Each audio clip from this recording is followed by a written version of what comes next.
तर चिपळूणमधला राडा प्रकरणात आता 300 ते 400 कार्यकर्त्यांवरती गुन्हा दाखल झालाय। दोन्ही गटातील जवळपास 300 ते 400 कार्यकर्त्यांवरती गुन्हे दाखल झालेत। राणे ठाकरे गटातील राड्यानंतर चिपळूणमध्ये सध्या तणावपूर्ण शांतता आहे। चिपळूणमध्ये काल दोन्ही गटाच्या कार्यकर्त्यांनी एकमेकांवर दगडफेक केली।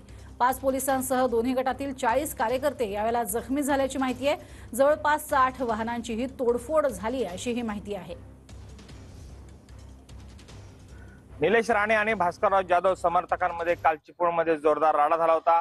भास्करराव जाधव यांच्या कार्यालयाच्या समोर हा राडा आणि दगडफेक झाली होती।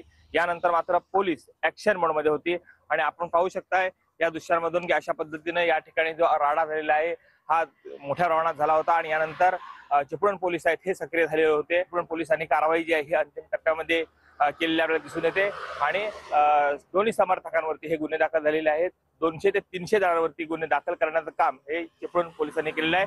मात्र तपासाची दिशा ही विविध अँगलनं तपासली जाते आहे, कारण दगडफेक झालेली आहे त्यावेळेला मुंबई गोवा हायवेवरती दगडफेक झालेली आहे, कार्यालयाच्या समोर दगडफेक झालेली आहे आणि एवढ्या मोठ्या प्रमाणात दगड आले कुठून याचा देखील पोलीस तपास सुरू आहे।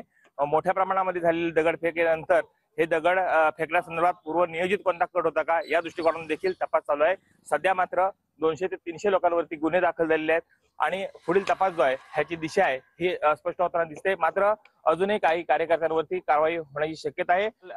दोघांमधली वाचावाची जी आहे ही पाहायला मिळत होती।